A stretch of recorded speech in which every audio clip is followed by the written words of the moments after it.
اعوذ باللہ من الشیطان الرجیم بسم اللہ الرحمن الرحیم رب اشرح لی صدری ویسر لی امری واحلل عقدۃ من لسانی یفقہوا قولی واجعل لی وزیرا من اہلی۔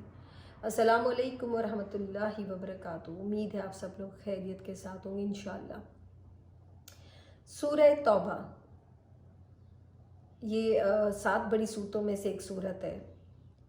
اس کے جو بیچ میں ایک عموماً لوگوں کو پریشانی ہے، بلکہ 2-3 دن پہلے خود میری والدہ بھی اسی بات کے اوپر بات کر رہی تھی کہ اس کے شروع کرنے کے وقت تعوذ و تسمیہ پڑھنے کا جو مسئلہ ہے وہ ہم کیوں نہیں پڑھتے ہیں، کس لیے نہیں پڑھتے ہیں۔ تو اس کی کوئی اتنی بڑی ایسی پریشانی والی بات نہیں ہے، سمجھنے کی بہت آسان ہے۔ یہ سورہ مدینہ کے اندر آپ صلی اللہ علیہ وسلم پر نازل ہوئی تھی۔ یہ سب سے آخری سورہ تھی جو نازل ہوئی تھی، اور حضرت ابن عباس رضی اللہ عنہ سے ترمذی کے اندر حدیث ہے، ان سے ثابت ہے کہ آپ صلی اللہ علیہ وسلم کو جو بھی آیت آپ پر نازل ہوتی تھی، وہی آتی تھی، تو آپ صحابہ کو بلا کے اس آیت کو جس سورہ کی وہ آیت ہوتی تھی اس میں ایڈجسٹ کرواتے ہوتے تھے، لکھوا دیتے ہوتے تھے، ان کو بتا دیتے ہوتے تھے۔ پر اتفاق ایسا ہے کہ سورہ انفال کے بعد جب یہ سورہ شروع ہوتی ہے تو اس کے بارے میں آپ صلی اللہ علیہ وسلم کچھ بھی نہیں بتا سکے، کچھ بھی نہیں بتایا کہ بسم اللہ لکھنا ہے کہ نہیں لکھنا۔ تو وہاں سے کچھ مفسرین کا یہ خیال ہے کہ صحابہ کا بھی کچھ کا یہی خیال تھا کہ یہ یا تو دونوں صورت جو ہے یہ ایک ہی ہے اور دونوں کا موضوع بھی ایک ہی ہے، کس بارے میں بات چیت ہے وہ ایک ہی ٹاپک چلا آ رہا ہے، تو مے بی یہ ایک ہی سورہ ہے۔ لیکن پھر بھی انہوں نے اس کو آدھا آدھا ہی رکھا، اور اس کے شروع میں بسم اللہ، کیونکہ آپ صلی اللہ علیہ وسلم نے نہیں بتائی تو انہوں نے بھی اس کے شروع میں بسم اللہ نہیں لکھا۔ یہ ایک آپ جب کسی اپنے بڑے کو عزت دیتے ہیں اور اس کے بات کی پاسداری کرتے ہیں تو یہ مسئلہ تب ہوتا ہے، اور انہوں نے اس کے شروع میں بسم اللہ نہیں لکھی۔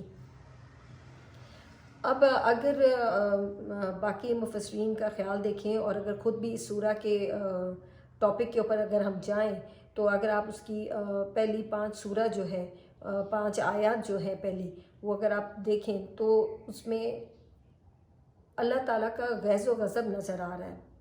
اللہ تعالیٰ بہت سخت غصے کے اندر آپ کو ان آیتوں سے ثابت ہو جائے گا کہ نظر آ رہا ہے۔ اب وہ کیا تھا؟ وہ مشرکین مکہ کے خلاف تھا۔ بلکہ آپ اگر ان دونوں صورتوں کو دیکھیں تو مشرکین مکہ سے لے کے، فاسق سے لے کے، منافقین سے لے کے، اور یہاں تک کہ مسلمانوں سے بھی اللہ تعالیٰ نے یہاں اس صورت کے اندر بڑی سختی دکھائی ہے۔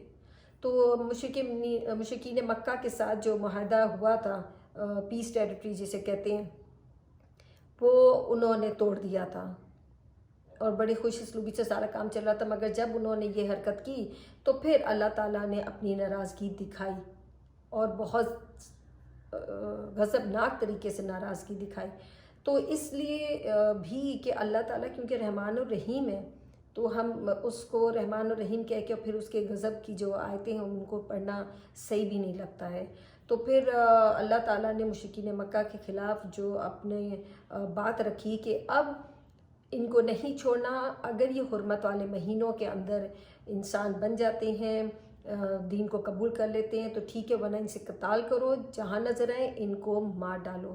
ہاں اگر یہ دین قبول کر لیں، اسلام قبول کر لیں، صحیح راہ پہ آ جائیں تو ان کو چھوڑ دو، یہ نہیں کہ پھر بھی ان کو مارتے رہو، ان کو چھوڑ دو۔ تو اسی طریقے سے یہاں شروع کے اندر ان کے اوپر بات ہے، اور آگے اگر آپ چلے جائیں تو آپ کو آگے وہ بھی ملے گا کہ پھر اس کے بعد ہم مسلمانوں کی باری تھی کہ اگر تم لوگ بھی ایسے ہی کرو گے اور دنیا میں لگ جاؤ گے تو تم لوگ بھی عذاب میں جکڑے جاؤ گے۔ تو اس لیے یہ ایک آپ ایسے بھی مثال لے سکتے ہیں نا کہ کوئی ایک انسان آپ کو آنکھ ایک دم سے آپ کا گریبان پکڑ لے، آپ کو گالی دے، تو آپ اس کو یہ تو نہیں بولیں گے السلام علیکم، پہلے آپ اسے پیار سے تو بات نہیں کریں گے، آپ ایک دم سے جھٹکا اس کو دیں گے اور دور اس کو کریں گے اور بولیں گے کہ ہوش میں تو ہو، تم یہ کیا بات کرو، تم بولو گے تو میں بھی تمہیں گالی دوں گا، بلکہ آپ گالی دے بھی سکتے ہیں۔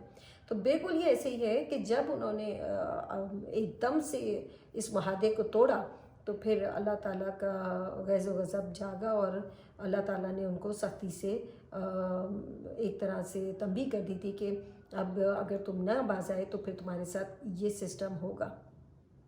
تو اس وقت اللہ تعالیٰ کے یہ تو نہیں بولے گا میں رحمان الرحیم ہوں تو میں معاف کر دے گا، تو وہ بھی غصے اور جلال کے اندر تھا.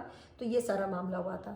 کچھ لوگ جو ہیں وہ اس صورت کے پہلے تعوذ پڑھ لیتے ہیں، اعوذ باللہ من الشیطان الرجیم. اور ویسے بھی قرآن پاک پڑھنے سے پہلے ہمیں تعوذ ضرور پڑھنا چاہیے، کیونکہ ہم اللہ تعالیٰ سے شیطان مردود کی پناہ سے، اس کی شر سے بچنا چاہتے ہیں اور اللہ کی پناہ میں آنا چاہتے ہیں. تو اگر اعوذ باللہ پڑھ بھی لیتے ہیں تو اس میں کوئی برائی نہیں ہے، لیکن اس سورہ کے شروع میں بسم اللہ نہیں پڑھ سکتے. ہاں اگر آپ سورہ انفال پڑھتے ہوئے آ رہے ہیں اور پھر آگے سورہ توبہ شروع ہو گئی ہے تو آپ اس کو ایسے ہی پڑھتے جائیں، آپ کو بسم اللہ پڑھنے کی ضرورت نہیں.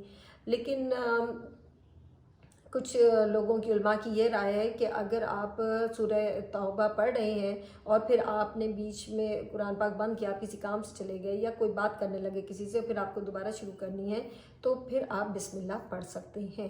اس کے سٹارٹنگ میں نہیں، لیکن آپ سینٹر میں کہیں پہ اگر آپ بند کر کے اپنے کسی کام سے چلے گئے تو پھر آپ پڑھ سکتے ہیں. تو لہٰذا بس جب آپ نے سورہ توبہ شروع کرنی ہے تو پھر آپ نے بسم اللہ نہیں پڑھنا ہے، بالکل بھی نہیں پڑھنا. اگر منع ہے، لکھا نہیں ہوا تو اس کو نہیں پڑھنا. تو اعوذ باللہ آپ پڑھنا چاہیں تو پڑھ سکتے ہیں، وہ تو ویسے بھی قرآن پاک شروع کرنے سے پہلے پڑھنا ہی ہوتا ہے. تو امید ہے کہ بات سمجھ آ گئی ہوگی کہ سورہ توبہ جب آپ شروع کریں تو بسم اللہ نہیں پڑھنا، آپ تعوذ پڑھ سکتے ہیں. اور اگر آپ سورہ انفال کے ساتھ پڑھتے آ رہے ہیں تو بالکل ہی نہیں پڑھنا. اور اگر آپ نے سورہ توبہ پڑھی، آدھی پڑھ لی یا جتنی بھی پڑھ لی، اس کے بعد آپ بند کر کے اپنا قرآن پاک کسی کام پہ چلے گئے، پھر آگے آپ نے شروع کرنا ہے تو وہاں سے آپ بسم اللہ پڑھ سکتے ہیں. سٹارٹنگ میں آپ نہیں پڑھ سکتے جہاں پہ اللہ تعالیٰ اپنا غصے کو دکھا رہا ہے مشرکین کے لیے، تو وہاں نہیں پڑھنی ہے آپ نے. امید ہے کہ آپ کو یہ بات سمجھ آ گئی ہوگی اور آئندہ سے کوئی مشکل نہیں پڑے گی. السلام علیکم ورحمۃ اللہ وبرکاتہ.